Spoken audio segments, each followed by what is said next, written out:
I'm going to be ranking every game that I played in 2025. I'm stealing this idea from other people because the best ideas are from other people sometimes. Specifically this year, I have played the most games I ever played in my life. When I first had my main channel in 2021, right, I only played Terraria every single day. I played like 5 games beyond that, but like this year with this brand new channel, I played the most games I've ever played. We're gonna rank every single one of them. Before we get started with this list of 50 games, I took the 50 game. I played 55 games. Brawl Stars was one of them. I'm not including Brawl Stars. But before talking about all that, I want to give an honorable mention to Hytale. Hytale came out in January 2026, 2 weeks ago. But I think this will be my favorite game of 2026 if I do another tier list. Honorable mention, Hytale. Hytale came out this year, so that's why it's not in the list. But Hytale's been in development for like 10 years now. We already played it on this channel. Super fun game. I cannot wait to see the future of this game. I genuinely cannot wait. I played the Hytale Call of Duty server. The modding is already insane. The server, the creator code, like everything about this game, I'm so unbelievably excited. With that being said, let's start. Games I thought were okay. These were the bottom 50 games that I was just like, okay. Either they were just not for me, they were just, I didn't play it long enough to get into it, or just compared to the others, which is the most case, it just was not as good as the others. Number 50, the bottom of the list out of all of 2025 that I did not like, Silent Hill F. I did not like this game. I think it is a good game, but oh my God, I bought it for $90. $90 fucking. Now you didn't have to buy it for $90. You can buy it for $60. For me personally, right? For me personally, I just didn't like this game. I think the premise was super cool, but this was my first time playing a Silent Hill game and I just didn't like it. That's honestly just a personal preference thing for me. For me trying out so many different games this year, I just did not like this game. And it was also $90 and I can't refund it. Like $90, you know, like what you could do at $90? You could buy like maybe like 5 Big Macs. The best way to describe it is this is a game that I would rather watch someone play. Me personally, I just did not enjoy it because that's the type of person I am. It's just the progression of this game, the combat of this game, I just didn't like it. But yeah, $90 is like 20 platinum. You're talking, is that a Warframe reference? I did not play Warframe this year, but Warframe is my second most played game. I have about 4,000 hours on it, which isn't that bad actually. Number 49, Monster Town. I feel so bad putting this at number 49, but out of the 50 games I played this year, this is number 49, hands down. I like this game. I grew up with it. It was super nostalgic, super fun. When I was like 12. Nostalgia carries this game so hard. There's a lot of things I like about this game, right? It was the first Metroidvania I've ever played. I love the creature collection in it. I love like evolving Chomp. If you don't know what Monster Tale is, it's basically a Metroidvania about a girl that goes into another world like Undertale, and she gets an egg, and this egg, which is Chomp, can evolve and turn into different forms. Super cool. I really like the game. I made a 100% video on it. The backtracking of this game is miserable. Imagine in Hollow Knight Silksong, if every single ability you got only did one thing. For example, you got wall jumping, but you only need wall jumping to get past one door, and you'll never use it again. That was this game times 20. Obviously, this game came out in like 2012. I wanted to play it for like a nostalgic throwback. As a DS game, a lot of fun. Used the touchscreen really well. First Metroidvania I've ever played. Number 48. I know I'm gonna get a lot of flack for this, but Borderlands 4. I'm sorry. I played Borderlands 4 for about 2 hours. For some reason on my PC, it stuttered so much. I don't know if it was just like a hardware thing, which is weird because I have like a really good PC. My PC cost the amount as a used car, right? But I just did not like this game. Not to say that it's a bad game. I genuinely believe, I made a note of it, I would enjoy this game in another period of my life. Like if I was 4 years younger and I played this game, I would love it. Like if I played Borderlands 4 during Borderlands 3, I would love it. I know I just would. I love looter shooters. I love Borderlands 2. It's one of my favorite games of all time. But it was just, this game was just released at a weird time for me personally. Honestly, I might give it a shot in this year. Like I might play it like off camera. I think I would like it more and I would place it higher. Number 47. Now this is the turning point. Every other game on this list is going to be good. Not to say that the other ones were shit. I just enjoyed every other game beyond 47. The 4 games that I just listed, I just didn't really enjoy. Everything else I will now enjoy. So I will now start glazing everything. Number 47, Kirby Superstar Ultra. I played this game a little bit on the channel. I made a couple of videos on it. This was amazing. When I think about DS games, this is a top DS game for me. This is a game you flip it out. You're taking a shit, play this game. You play the cook-off game. You play all the mini games. Amazing. This is probably one of my favorite, if this is probably my favorite Kirby game of all time. However, there's just a lot of other things that I liked this year. And I know I'm going to get hate for being at 47, but like, dude, I don't play that many games, right? 50 games a year is like you're playing a brand new game every week with a lot of overlap, obviously. Oh my God, Motor. Cooking Mama top 5. I don't even think I put Cooking Mama on this list. Cooking Mama would be an honorable mention. I only played the game for like 2 hours, by the way. 46, Castle Crashers DLC. Now you might be wondering, Adrian, why the hell is this above Kirby? I'll tell you why.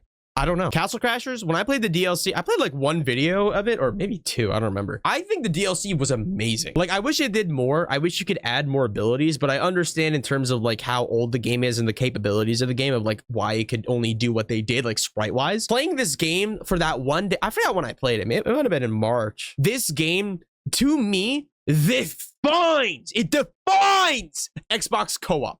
It defines it. Sitting down with your friends playing Castle Crashers, and this DLC, like, sure, it wasn't insanely amazing, but the fact that it came out years after the game came out, years, and you boot the game, you go on the title screen, you hear that,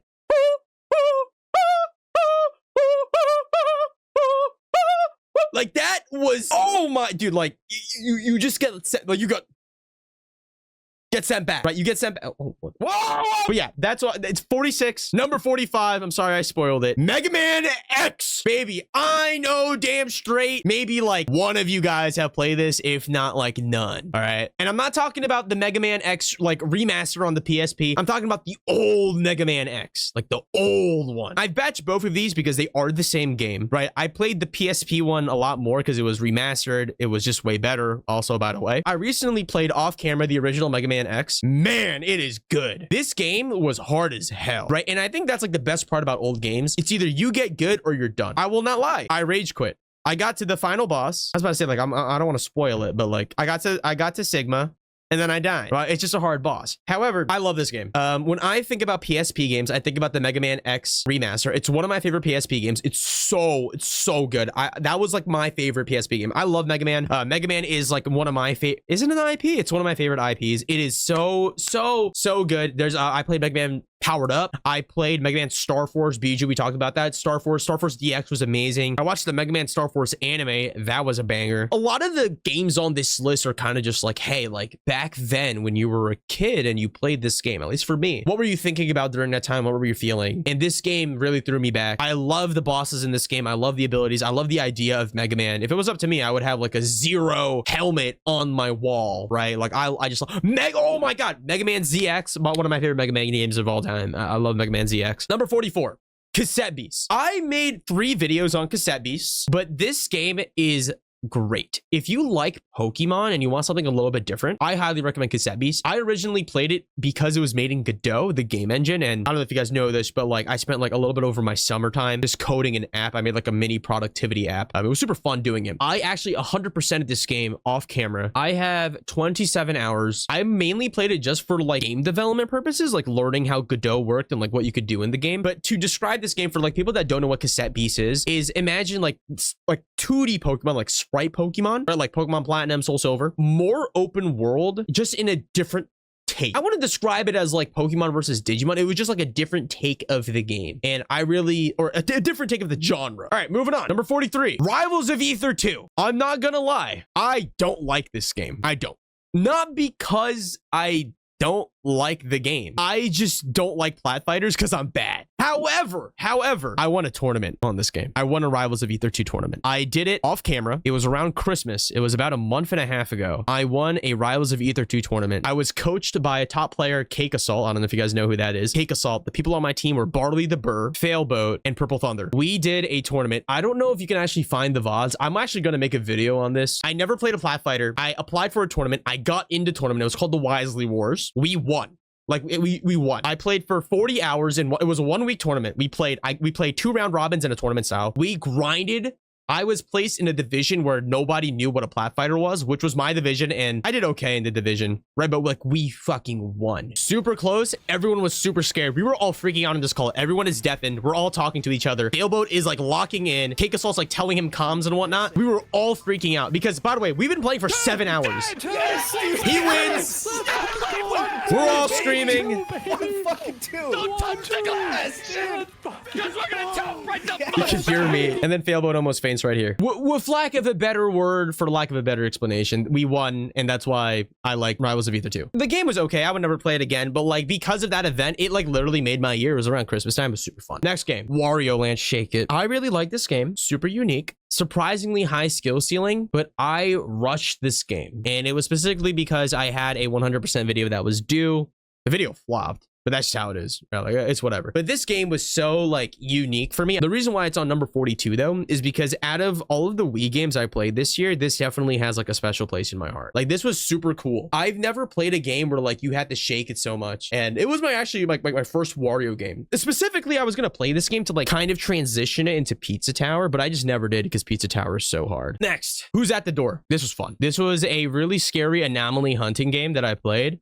I liked it a lot. I've never played a game that got me with so many jump scares before. Super, not like unique, but like I really liked this game. I think I made like one video on it. I got it from like a stream recommendation. I don't really get affected by jump scares as often anymore. I think it's just because like I've been watching so many horror movies, but like this game like really got me. And if you really want to play like a quick horror game, this is a really good one. It's also just freaky, bro. It is so freaky. Oh my gosh, like especially like the TV jump scare. Oh my god, that one got me so bad. I'm gonna speed this up. We are taking way too long. Okay, now these were games that I thought were cool, right? Games that I'm like actually am glad that I played, and I would be excited. Like if someone told me that there was a sequel for the game, I would be like, oh my god, seriously? And I would play it, right? Like that's what I'm talking about. Okay.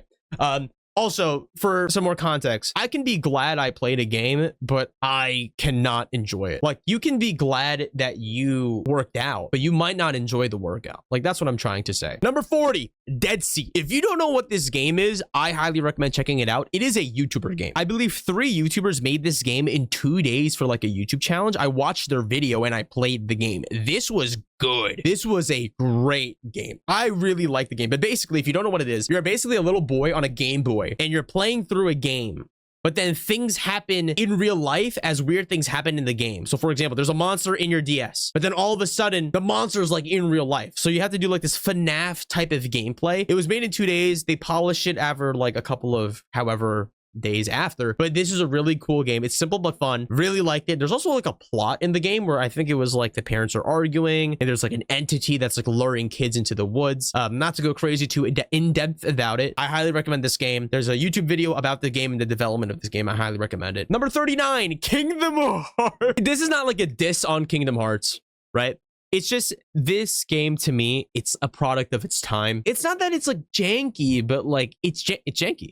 This is a PS2 game. I played it on Steam for a little bit. I made like maybe 6 episodes. I played up to Maleficent and I got stuck. And I'm not trying to say that this game is at number 39 because I'm stuck, but like because the game is so old, like I have to push through to play it and finish it. But because of that, it's just so hard for me to do it. Like that's it. I like the game. I know if I kept playing and like went through the series, I genuinely feel like this could be a top all-time series for me. I think I would love this game, or I think I would love this series, right? Like the premise of Mickey Mouse throwing hands with God, right? I don't know, obviously, no Kingdom Hearts spoilers, but like I don't know much about it. But like this would be a game that I would genuinely like. I could see myself love it. Like, I really can't keep going. I know. It's just. It's hard, you know, like I got to remember all the combat that I did, all the progress I made, but it's just like, it's hard. Like I definitely want to revisit this game and finish it, but I just can't do it right now. Number 38, Pokemon Ranger Shadows of Volmia. My favorite Pokemon game so far in terms of games that aren't really Pokemon, but are Pokemon. I also just realized I forgot to put the Nintendo Switch Pokemon Legends ZA on this list, but that's okay. That'll be an honorable mention. But this game, there needs to be more Pokemon Ranger games. I love this game so much. I'm so glad I played it. I loved doing the series. I love the 100% that I did on it. I think it has like 270,000 views, something ridiculous. I think it goes to show how good of a game this was. This game was also super cool in the fact that it did self-insert news. So like you would feel like you are the main character, and as you progress and get higher ranks, the news would talk about your accomplishments, and that fuels my ego. I'm not trying to say that I'm like an egotistical guy, but like, oh my gosh, I felt fantastic. Moving on. Number 37, Moonlighter 2. If you don't know what Moonlighter 2 is, I did a sponsored video on it on my main channel. Video flopped. That's okay. I enjoyed playing the game. That's all that really matters. I played this game during early access. It is a rogue-like kind of shop city builder game. The combat's really good. There's items, there's upgrades, but the main thing that's really unique is selling the relics you get in your fight. You could sell them for money and make money, and I really like that gameplay loop. The problem was that it was in early access. way too early. I couldn't hit the end game, and because of that, it was like super repetitive. Beyond it being a sponsored game, I would genuinely replay this. I really like this game. I never played the first one. I have been thinking about playing the first one simply because I actually did really enjoy this game. Like I really enjoyed it. It's like super, I like the gameplay loop a lot. It was an early access. 36, Slay the Princess. This was so good. This was so good. I went into this game completely blind, and I've never, with no spoilers, I'm not going to spoil. I'm not going to say anything about this game, or if this sounds interesting, I recommend you play this game. Slay the Princess is so good. I played it off camera with my friend, didn't know what to expect, never expected it to go the way that it did. I loved the art. There's voice acting in this game. It is so good. I honestly wish I made a video on it. It is so good. Definitely a very unique game, unlike any other game on this list, and I'm really glad that I played it. Number 35, Palworld. Now, Palworld came out in 2024. I remember specifically wanting to play this game when it first came out, and all of the stuff coming out for it because it had everything that I wanted. It was a Pokemon game with guns. That's how it was marketed as. And I played it again last year, and I checked out all of the updates, and I loved it. It's kind of like a 2-week Minecraft phase, if that makes any sense. Like you're locked in, making progress with your friends, building your base, getting all your pals to the max, you know, you're breeding and whatnot. Everything that I wanted in a game. Everything that I wanted. Loved it. But like I said, it's like a 2-week Minecraft phase. Like once you do everything, it's just kind of like, okay, well now what do? You're going to wait for the next updates. But I love Palworld. I'm glad I played it in 2025. Manuela, Silksong is my favorite game of 2025. Okay, I think you'll be really interested to see where I put Silksong. Number 34, Minecraft Dungeons. This is such a good game. Oh my God. I played it for free on Xbox Game Pass with my roommate. So good. I don't know why there's not more people talking about it. I never heard anything about Minecraft Dungeons. I played it completely blind. So good. I love the twist it has on Minecraft. It's what I want, like more stuff to do, more expansions, kind of like what Hytale's doing. I love what Hytale's doing. And Minecraft Dungeons was like that. I love it.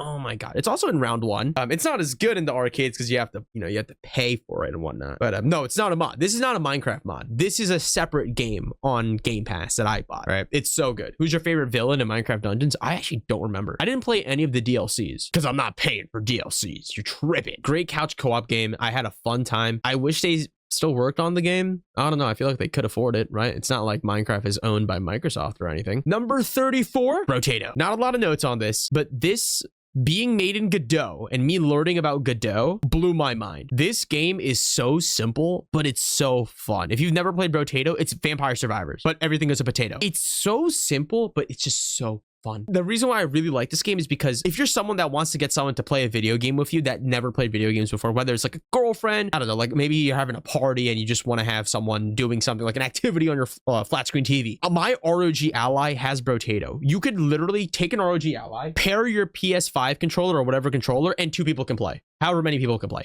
I love this game. And the fact that it's made in Godot and it sold million. Oh my God. It's just so simple. It's so fun. I love Brotato. Number 32, Vampire Survivors. I played Vampire Survivors for about 70 hours, maybe? I know that it is a genre-defining game. It invented the Survivors genre. It's a great game. I never beat it. I never did everything in the game. I know there's so many things to do in the game, but I just prefer the newer ones. I'm not a big fan of the art style. I know that's a really hot take. I know a lot of people love it. I know it's a genre definer, right? I know. I don't know. I'm a really big fan of like modern, cute, super cozy like graphics. I don't know. Vampire Survivors, I would play more of it. It's just I don't know. Something about it just turns me off from the game. I know it's a genre definer. I have 70 hours in the game. What's my favorite game genre? Roguelike. Depends on the type of roguelike. The last one in this tier list before we get into like the top 30, right? Balatro. Oh my God, was I addicted to this game. Oh my God.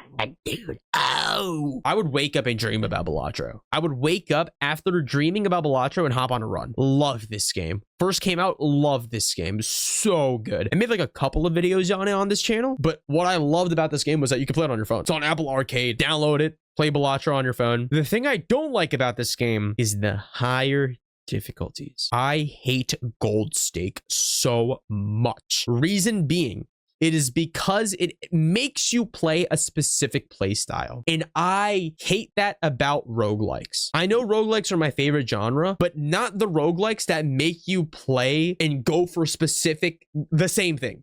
Like for example, I can't really think when I don't want to like say names and whatnot, right? But like I hate it if you're playing a roguelike and every run feels the same. It's not a roguelike. I'm sorry. Like like a roguelike, to me personally, every run is possibly winnable. And Gold Stake, I know it's a higher difficulty. There's a lot of, you know, it's supposed to be hard, but I just hated going for a specific build. I hate that about roguelikes. I hate going for specific builds. And that was like the big thing that I don't like about Balatro. You like playing free with your style? Yes. For example, like Binding of Isaac. Every run is unique. Every run is technically winnable with your skill ceiling, depending on how, you know, depending on the challenges you do. Right. Balatro, Gold Stake, I felt like every run was the same. You have to pray for specific things happening, which is fine. I'm sure, you know, top Balatro players do that, right? I just, not for me. Definitely number 31 slot. Oh my God. I was addicted to this game. I love this game. It was amazing. Okay. Moving on to the top 30. Let's speed this up. Games I enjoyed. What is a game that I enjoyed? What is the number 30 to 21? Top games of my year. These are games that I would replay. I look at these games and I'm like, okay, I could see me replaying it in a year. Maybe doing like a Adrian Returns to block. I would also want to play it with friends. Oh, but the main thing, something that stuck with me. Okay, there's something about these next 10 games that just, it's stuck with me. Whether it's the music, the cutscenes, the story, something specific has stuck with me. And the first one, number 30 slot, schedule 1. Oh my God, when this game came out, so good. It was so good. I haven't played it recently, but it was so good. It was made by one person. I went in completely blind. Loved it. It was so deep for what it looked like. I loved it. It was amazing. I played it for 2 weeks. Not because I got bored, but it was just I had other things that I wanted to do. I wanted to go outside. Surprise, surprise. I was going outside during that period of my life. I could see myself replaying this in like a year with all the new updates and whatnot. Right? Totally could see myself doing that. Moving on. Number 29. Mortuary Assistant. Oh my God, this is hands down, all right, hands down, the scariest game I've ever played in my life. The scariest game ever in my life, ever. I have never ever played a game that literally was like, I'm not playing anymore. Never ever. I've never had a game where I was like, I've played horror games before, right? I played some off camera. I played some with my friends. I play them in the dark, right? I love horror games. It's one of my favorite genres. It's also one of my favorite movies. I love horror movies. Conjuring, Insidious, the one with the kid eating the knife. Bring Her Back. That's what it's called. But this is the one horror game I can't. It's too scary. It's so scary. It's something about it. I tried making a video on it. I couldn't do it. So scary. Is there a video that I posted about this game? I played it initially, I think on my main channel a long time ago. I tried playing it this year for my second channel. Couldn't do it. It's so scary to me because there's like this tension in the game. You know something's wrong. If for those that don't know what this game is about, basically you are a mortuary assistant. You are a person that is working at a mortuary and you are in charge of embalming, cremating dead bodies. I think I explained it wrong, but there's like a demonic presence there. It's so scary. Oh my God. I want to replay it. I'm way too scared, but my favorite thing about this game is that it's the scariest game I've ever played, but also the tension.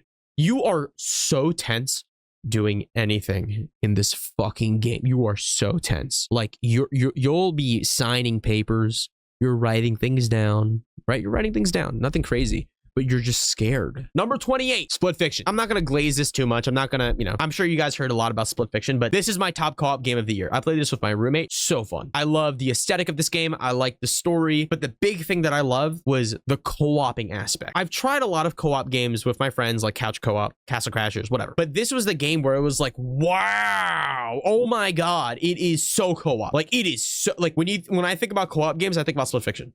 So good. So good. This is like a game that you would play like with your partner, maybe your mom and maybe your dad, right? Maybe you want to like, mend the relationship. Maybe they've been abusive to you, right? And you play this game. It accomplishes what it set out to do. Number 27, Pokemon Go. I have very mixed feelings about Pokemon Go. I was so addicted to it this year. I have probably spent over 200 hours playing Pokemon Go. And the best part about this game, you work out, you go outside, you're touching grass. But the biggest thing is you're talking to other people. When you're doing raids and people are inviting you and you're going out and talking to them, it's so cool. I remember specifically, I have a picture of Pokemon Go Fest 2025. It was around the summertime and it was when Zacian and Zamazenta came out for the first time. Oh my God, dude, the park? Oh my God! 50 families walking out. Mom, dad, grandma, disabled dad, like all these people playing Pokemon Go. It was insane. And by the way, 90 degrees. 90 degrees. Hot as balls, but everyone's playing Pokemon Go. Everyone's having a good time. You know, dads are walking their kids. These kids have shiny Gengars. Big problem about the game, though, is that it's very FOMO based, in my opinion. Like, if you're missing out a week of Pokemon Go progress, you might miss out on a lot of things, unless you've been playing for years, right? But I really liked it. Pay to win, though. Big downside. Number 26, Lies of P DLC. Overture. So good. So good. I didn't finish it, unfortunately, but it's so good. I watched Jev's playthrough. I watched someone's playthrough. I love the story of Lies of P. No spoilers, but I loved it. The DLC is a prequel. So good. Lies of P is one of my favorite Souls-like of all time. I'm very sad I didn't finish it. It was mainly because I wanted to make a series on it, but then I got burnt out because I was dying so much, and I also didn't play the campaign properly. I love the story, the music. Oh my god, the final boss fight. Oh, I think I played it for 10 hours. Loved it. As a game that is competing in the Souls game genre, right? In the genre, the fact that it did such a good job of being a Souls-like, right? Souls-like isn't a Souls game. It's a game similar to a Souls game. They nailed it. And the DLC, so good. Number 25, right? Number 25. The midpoint of all the games we've talked about, Digimon Story Cyber Sleuth. I know I'm going to get a little bit of hate on this because this is one of the more successful series on this channel, but I have very mixed feelings about the game. It's so clunky because it came out 11 years ago, but I like it. If I didn't play Digimon Story Time Stranger first, I would not like this. I just wouldn't. You should play Time Stranger first before you play Cyber Sleuth. But if you've never played Cyber Sleuth, I haven't made an episode on it recently because I got sick and I got lazy and whatnot. But I definitely will. I'm gonna finish this game no matter what. Right? I'm excited to finish this game. I really, really am. I like the character so far. I like the plotline that they're going with. It's so clunky. I guess it's clunky in the terms of this is an 11-year-old game, and also Time Stranger just finishes and fixes up a whole bunch of stuff. It's like comparing Terraria 1.4.5 with Terraria 1.3. That's how I feel about this game. Will you play Hacker's Memory? Yes. After I finish Cyber Sleuth. Moving into the top 25, the latter half, right? These are all going to be bangers. I know a lot of you guys will know these games. You might be offended at where they are in the list, but hey, my tier list. Number 24, Cobblemon. I know this isn't a game, but god damn is Cobblemon good. Cobblemon? I didn't play Minecraft this year. I played Cobblemon. Such a throwback to the initial feeling of Pixelmon. I remember going home from school and watching Preston Plays, Bayesian Canadian, Jerome play Pixelmon. Loved it. And then the Cobblemon came out. So good. So good. Oh my god. And the best part about it, community mods as well. Cobblemon is still in development, right? I would argue that Pixelmon still is more content, but Cobblemon has less, but it's better. It feels like Minecraft Pokemon. And the community mods have added legendaries. They've added so many things. Even though it's a mod of Minecraft, it's so good. Oh my god. It was one of my favorite series I've ever done on this channel. Specifically because whenever you guys were watching it, like all of you guys that are commenting and whatnot, right? I would name the Pokemon after subscribers. Love doing that. And that's actually how I know a lot of the names. And like, I know like in this chat specifically, off the top of my head right now, I can't really recognize everyone. This tradition of naming people after Digimon and Pokemon, that's how I like know names. Like, that's how I know some of the people in my comment section, especially as someone that doesn't live stream. That was like the only way that I could like connect with some of you guys, which is why this game or this mod holds such a special place in my heart. Pixelmon walks so Cobblemon could run. Absolutely. Number 23, Spectrobes. I have never played Spectrobes in my childhood. I know a lot of you, like a lot of people in my videos,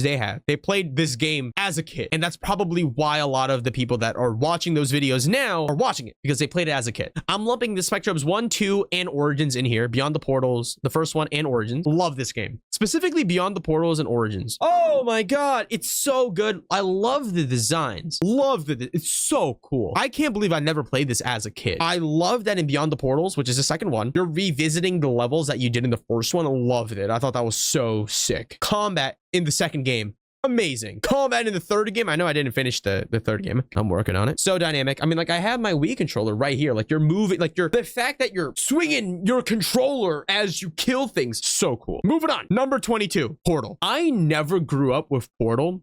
I played it off camera 6 weeks ago. Loved it. I'm not a big puzzle game guy, and I don't know anything. I never played Portal 2 yet. Don't spoil it, but I love this game. I know a lot of people glaze Portal, right? I know, but going in blind, I didn't watch any playthroughs on it. I went in blind. My friend recommended it. I was just gaming to game. Loved it. I'm not a big puzzle game guy. My favorite puzzle game is like Sudoku, dude. It was a quick game. Loved the story. So unique in terms of like teleporting. I've never played a game like that, and I don't think I ever will. And I think that's why it's so popular. I think this is a timeless game. You can troll friends in Portal. I didn't even know there's co-op in Portal. I wish I made a series on it. I really did. I had the raw footage. I'm not gonna post it, but I loved it. One of the first games you finish introduced you to gaming in the day. I feel like if I played this game years ago, like if I played this when I was like 14, did Portal come out that long ago? If I played this game when I was super young and I revisited it this year or last year, this would be probably like number 15 for me. This game was so good for what it was. I wasn't expecting it. Number 21, Me Side. Oh my dude, this game blew my mind. I've never played like Doki Doki Literature Club. I still don't really know what that is, but I think it is a horror dating sim, right? Whatever it is. Don't spoil it. I might play it in the future. But Me Side, loved it. I loved it. I loved the art. Without spoiling too much, loved the ending. Mind trip. I loved the aesthetic of the game. I love the aesthetic. Chat in the game, whenever they're talking to you, like subtitles, they pop up on the side of the characters. They're floating. I'm so happy I did a series on this. I was super like hesitant. Loved it. This game was studied in school in Russia. Why?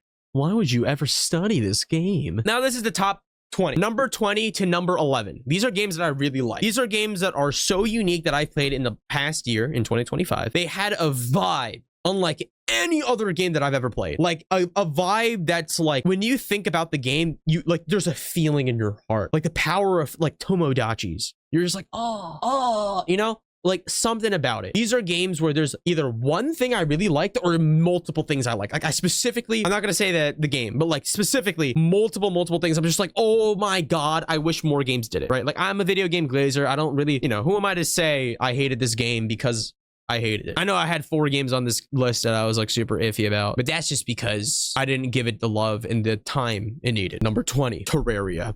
I know a lot of you guys are like, what? But hear me out. Okay, this game will always be in my top 5 of all time.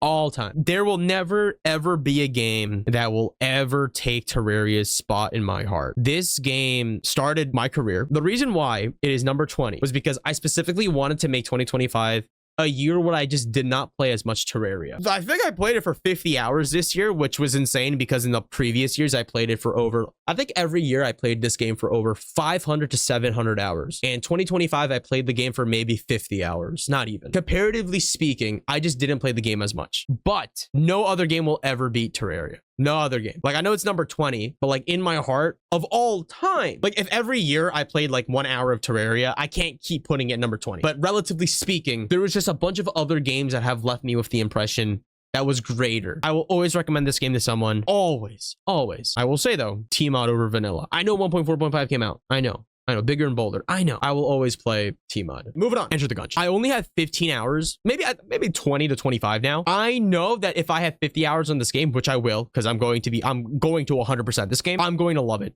I already love it. I love the art style, the boss fights, the weapons, the guns. I love it. It is, oh, I know there's a game called Nuclear Throne that's like Enter the Gungeon, but like I can't think of another game that's like Enter the Gungeon that I played in 2025. I love this game and I know I'm going to love it even more. All right. Number 18, Subnautica. The best survival horror game I've ever played. The best.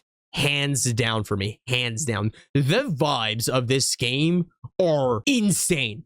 I've never been scared of fish before. I've never been scared of audio. Being in the water in the dark and feeling like something's behind you or hearing the... Oh my God. I wanted to quit the series. I'm glad I did the series on this game. I'm really glad I did, but I could not do it. Me personally, I would take about like a day. Like I would play for an hour and take a break.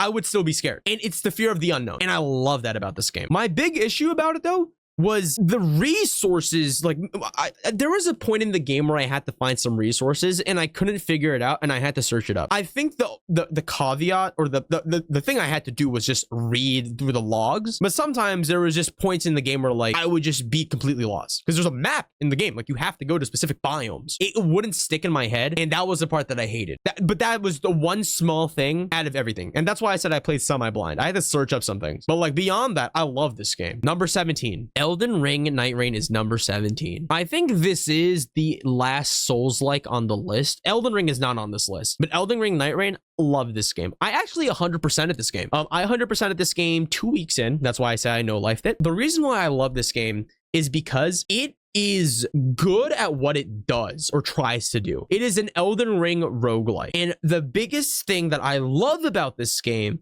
is that if you had a friend that wanted to play Elden Ring, you can hop on with them. Like, let's say you had a friend that you want to get into Elden Ring because Elden Ring is a good game, but they're scared to play the game because it's a hard game. Well, now that Elden Ring Night Rain exists, you can help them go through it. You don't have to install seamless co-op on regular Elden Ring. You could just play Night Rain with them. There's classes, there's builds, there's a bunch of bosses. It's super cool, but also it's casual. You can just hop on and play. Like, if you like Souls game combat, you don't have to just, you know, like play like an RPG save file. You can just play Night Rain. I love that about it. I only have like 40 hours in this game, but I love it. Number 16. Plants vs. Zombies Fusion.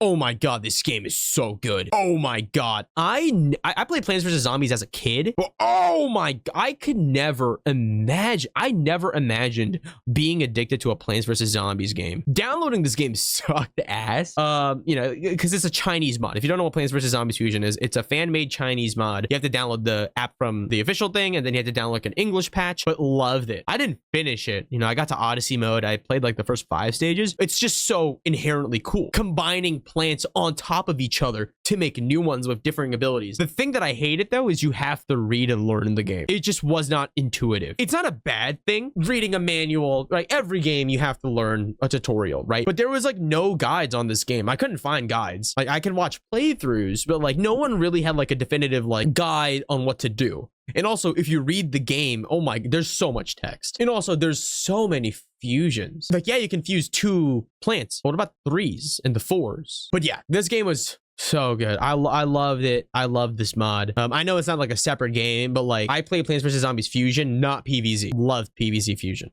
So good. Number 15, Valheim. I played this off camera with my friend. Loved it. So good. It gives me the feeling of playing Minecraft for the first time. It's a hard game. It's hard, dude. Like, you could starve and die. I'm not gonna go into spoilers, but the best part about this game is playing blind, going into the game not knowing what to expect, but it's so good. Like, if you want to play like a hard Minecraft blind, Valheim. Without spoilers, I got to the 3rd, I beat the 3rd boss, got to the 4th, or was around the 4th, didn't finish it though, but love this game. This is a game that I'm going to continue to play off camera, but I will say, if you are someone that would feel like you're scared to play with a friend. I was very blessed to play with someone that was relatively experienced in Valheim, but they played in a way to guide me, not to like spoil anything. Love that. That was the biggest thing that I had. Number 14, Silksong. Ooh, Silksong. Ooh. Silksong has a controversial place in my heart. Controversial place. I played this game when it first came out. I played it completely blind. Loved it. Music, levels, bosses were amazing. The biggest thing about this game, it's so hard. I understand, right? I understand. That could be a really good thing about the game. Going into the game, really learning about everything, maxing everything out, min-maxing everything. To me personally, there's just something about the game where I hated the difficulty. That's just me personally. Like, I love Silksong. I will recommend it to everyone. I loved it. I'm very glad I beat the game. Like, I didn't think I 100% at the game, but like I got, you know, I watched all the endings. I beat a majority of the bosses. I think I missed like 5. Did it get best game of the year? I think on Steam it did. For me personally, right? As someone that played the game, made a series on it, loved it as a blind playthrough. I know I know you guys are like, it's low. It's low, but in the context of this channel, it's high. The music was amazing. The story was amazing. The cutscenes were amazing. It was a really good series on this channel. I love the game. But like, compared to the other games, I just enjoyed the other games, not because they were better games, but because I just enjoyed them more. For example, when you guys see this list, right? Number 14 is not worse than number 13. In a group, they are all good. It's just me personally, the nuance of who I am as a person is what's placing them above the other. That's just how it is as a person. But it doesn't mean that the game is objectively better than number 13. Like, I'm gonna show number 13. You guys are gonna be like, that's not better than Silksong, and I would agree. But how I felt about the game, that's why it's high. Okay.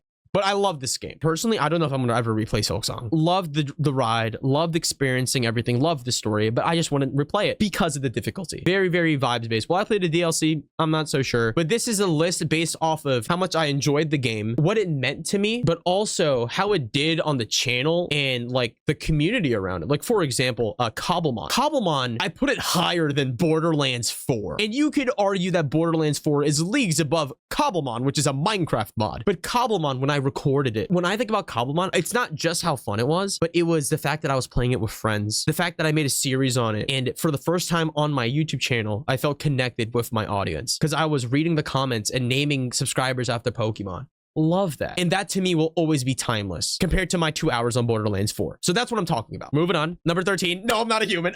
That's what I'm saying. I will argue this right now. No, I'm not a human is not better than Silksong. It is not. Silksong is leagues above No, I'm not a human. However, in the context of my channel, in the vibes, in how I perceived No, I'm not a human, love this game. When I first saw this game get a trailer, I was like, I'm playing it. I gotta play it. I gotta play it. I played the demo when it first came out. Loved it. I loved the world building. I loved everything about it. I will argue that your first playthrough of this game will be amazing. If this is your genre, if it's right up your alley, which for me, love this genre. I love it. I told you, I'm a horror movie slut. This game, first playthrough, loved it. The endings, loved it. In fact, I think it blew up on my main channel. I think like I made a No, I'm Not a Human 100% video on my main channel. Literally making that video, I cried because I thought it was gonna flop. I cried that, oh my God, I made a No, I'm Not a Human 100% video. It's so shit. No one's gonna watch it. I'll just post it. And it has over 1 million views now. However, the game is so repetitive. That's the big thing I hate about this game. To be fair, I 100%ed it. It took 9 hours to 100%. I went through the entire game. I got every single ending, every single secret, every single NPC. But after like the fifth playthrough, it's so repetitive. You know everything that's going to happen. You know all the signs. I'm not saying it's bad, right? I'm not saying it's bad, but the first playthrough is legendary. When you first play this game and you don't know what to expect, you don't know what to expect from the visitors. You're second guessing every decision you're making. You are looking at these anomaly signs, these visitors that are visiting. You're looking at people's teeth, their ears, their hands, their fingernails, and you're second guessing yourself, and the music is hitting you and people are dying. You go crazy. I love that.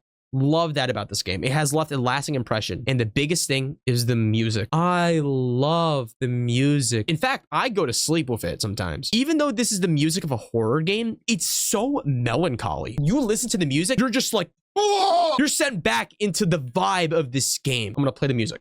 All right.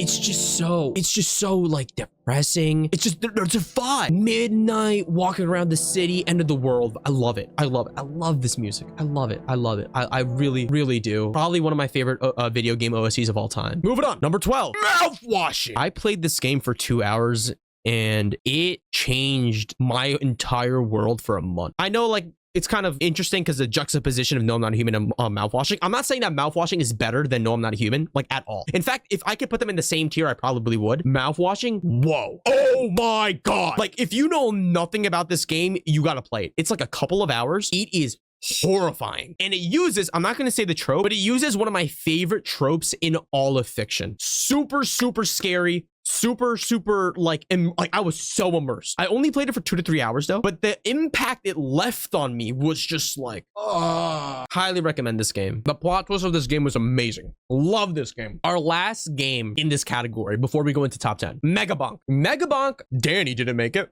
Oh, no. I love Megabonk. I haven't really made a lot of Megabonk videos. I made a couple on this channel. It is so addicting. It's so casual. I told Chippy to play it. I was like, Chippy, you gotta play this game, dude. If you don't know what Megabonk is, it's if Risk of Rain 2 and Vampire Survivors had a baby. In fact, I'm actually almost done the 100%. I am working on the 100%. The game released a couple of new achievements recently. They're called the Hat Achievements, and they're miserable. Played this game for about 90 hours now. Love it. Love it. There's so many characters. I love the art style. I love the weapons.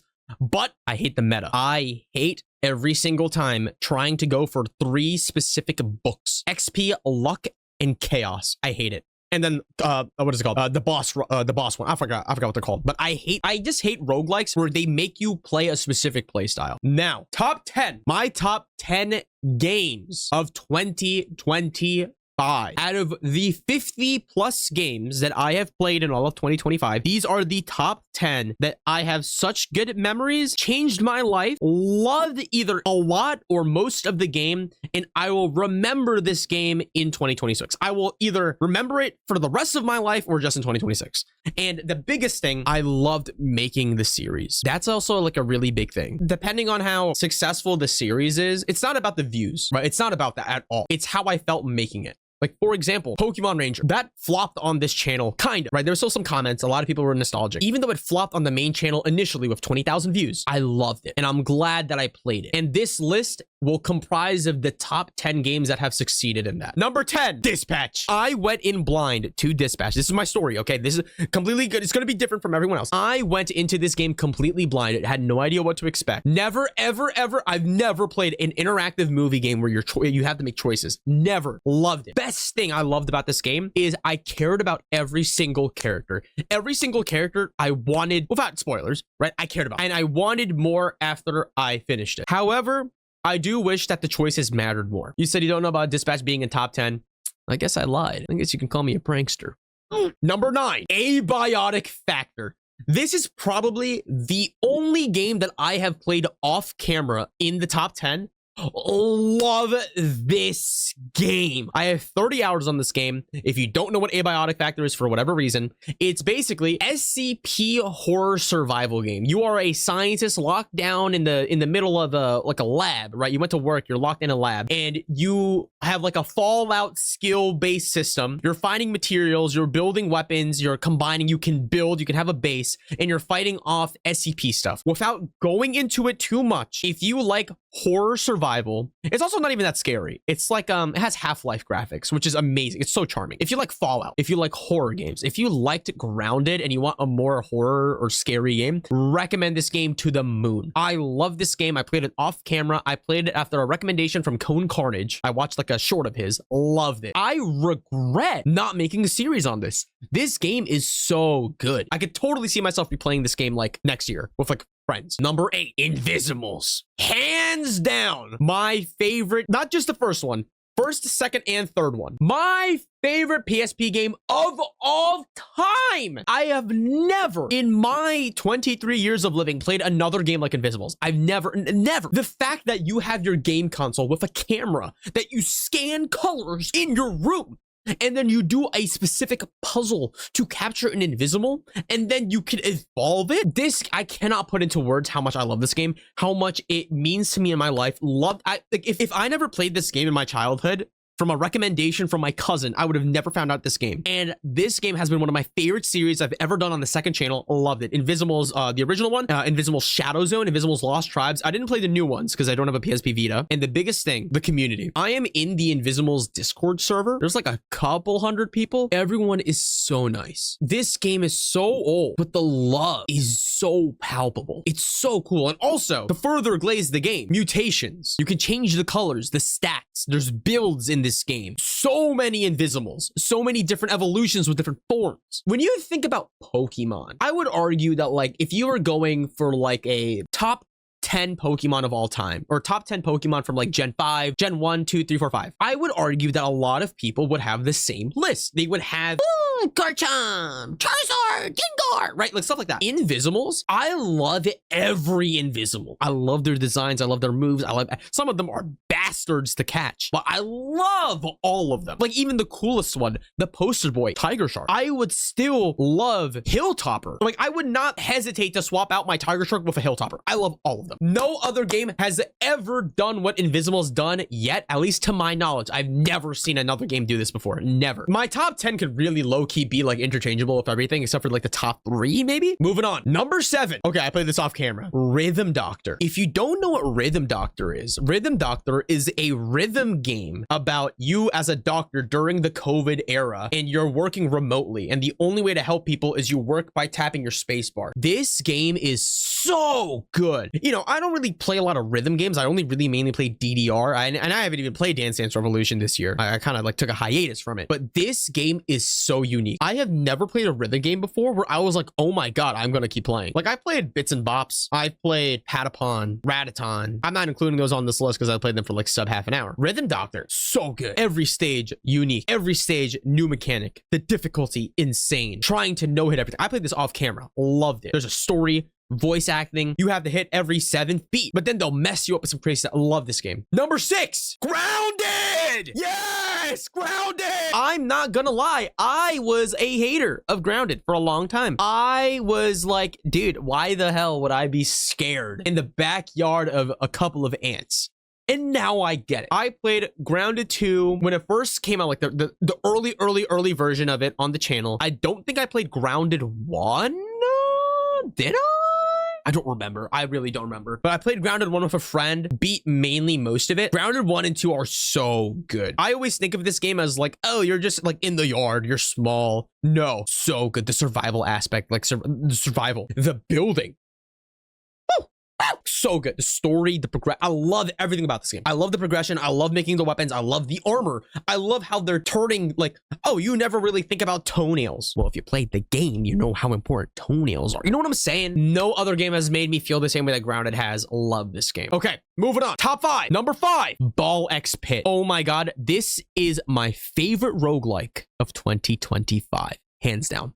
It is casual. It is addicting. It is fast. It is accessible. Anyone can play it. You can hop on. You can give the controller to someone that has never played this game before. You could play it. There's progression on it. Love it so goddamn much. The fusion, the evolution mechanics, love it. It's unlike any roguelike I've ever played. I love it so goddamn much. I love the 100% I did on it. They did a brand new update. I played it for a little bit. I don't know if I'm going to make a video on it. Love this game. Always a top recommendation. So simple. I love the intro cutscene. I love the stages, the art, everything. Okay. Number 4, Fossil Fighters. None of y'all said this. This is my favorite one of my favorite series I've ever done. A lot of it is very nostalgia based, but even nowadays, this game, I will guarantee it. If they released Fossil Fighters and Fossil Fighters Champions on Steam, gotta be a top creature capture game. This game is so good at what it does. The fossil fighting minigame, reviving dinosaurs, getting moves, fighting people, so good. There is not another game that I have played that has given me the same vibe and not nostalgia, but the same vibe of adventure, goofiness, and like leveling up and progression as Fossil Fighters. I know Spectrobes is very close. Spectrobes is a very similar concept, but Spectrobes is like atmosphere is so different, much more like anime based. This is much more, I think, cartoony. I know they're both Japanese, but this is more cartoony and I really like it. Second game, Fossil Fighters Champions, so good. One of my favorite series I've ever done. One of my favorite 100% I've ever done. If you've never played Fossil Fighters and you love creature capturing, like if you like Pokemon, play this game. It's so good. And the story, oh my, the fact that a kid's game story has genocide, racism, and then the second game, I'm not going to spoil the twist, but the second game, the manipulation. The top 3, Digimon Story Time Stranger. My story with this game is that I went in completely blind. I tried the game out because of a demo. Loved it. Waited for the official day to play the game. I had the cosplay. I made it. Loved this game. Blew me out of the water. The cutscenes, the voice acting, the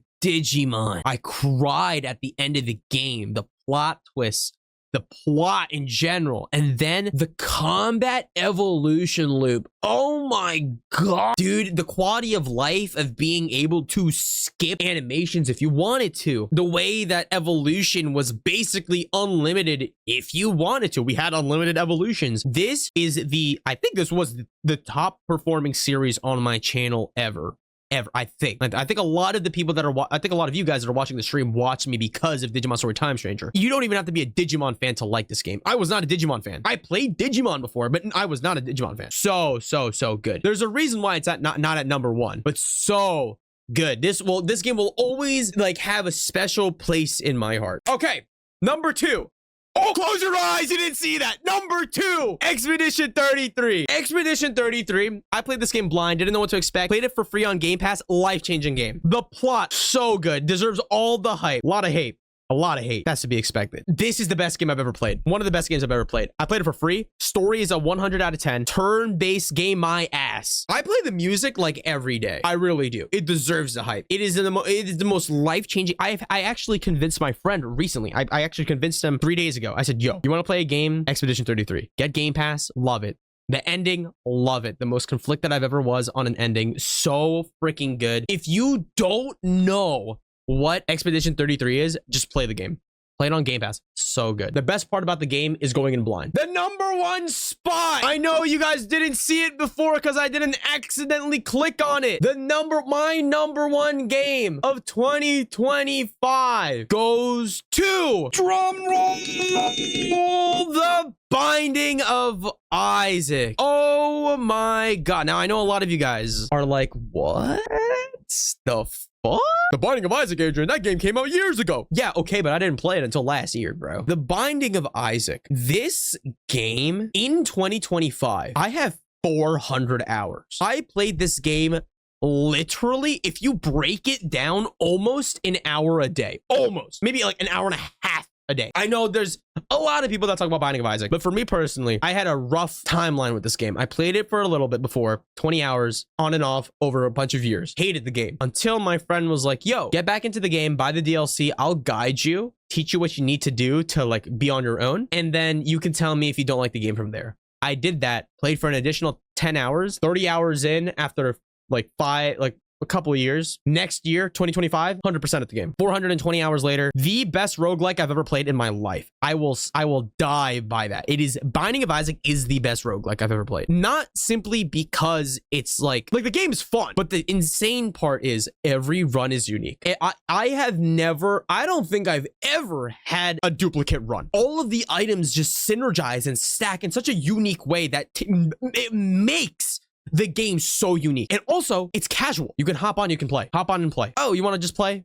Hop on and play. There's no there's a save file for like a general meta progression, unlocking more items, more characters, which by the way is also insane. There's like 30 plus characters, 640 items. Love this game. Love this game. High skill ceiling, learning about secret rooms, learning how to find super secret rooms, ultra secret rooms. The more knowledge you have in this game, for example, going into a devil deal, let's say you don't have enough hearts, but guess what? Oh my God, there's a 9 lives. But guess what? If you pick up the 9 lives and you die with dead cat and you spawn outside, well, guess what? You can pick up 9 lives, run outside the room, die outside, respawn back inside. Now you have 9 lives and can take more devil deals. Small stuff like that. Love this game. And the biggest thing, it is the best, hands down, one of the best 100% I've ever done. It took so long to do it. 420 hours. The most I've ever done on a 100%.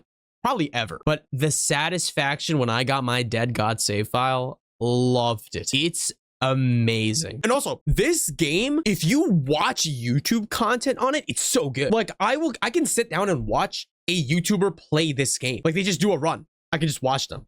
I never watched Lazy Matt Man, which is like a big Isaac YouTuber. I watch like smaller ones every run since they're unique. It's so fun to watch. The commentary, you know, like it's just fun. I love this game. I love the content about it. And the biggest thing, my video on it, loved making that video. Biggest video I've ever made. So fun. High skill ceiling. As a roguelike, I cannot think of another roguelike that is like Binding of Isaac. Enter the Gungeon is similar, but I would argue that Binding of Isaac will always be the best roguelike I've ever played. It will also be a game that I will still play until I die. It's on my ROG ally for a reason. And that is my top game of 2025. I would argue that like out of all the top 10 games, some of them are interchangeable, right? Like this is not like this game is better than this. But for me, experience-wise, everything-wise, this is my list. Amazing. I am so tired. But yeah, let's go back all the way to the front. Thank you guys for staying with me and watching this PowerPoint presentation, ranking every game that I played in 2025. I would not have played on any of these games if it weren't for you guys. This channel was specifically made to play more games, and I'm so glad that I actually played them. And also a lot of you guys enjoyed. I love video games, and I was never able to say that 4 years ago when I was only playing Terraria every single day. I love Terraria. But when you're playing it every day for like videos and content, like you just lose your love for gaming. And I went from what I think in 2023, I played maybe sub 7 games that year. Sub 7. I played Terraria and maybe a couple others. 2024, played a little bit more. 2025, up to 50 games. Thank you guys for watching my list. You guys are amazing. And I'm probably going to have this edited as a video. Hopefully you guys enjoy it.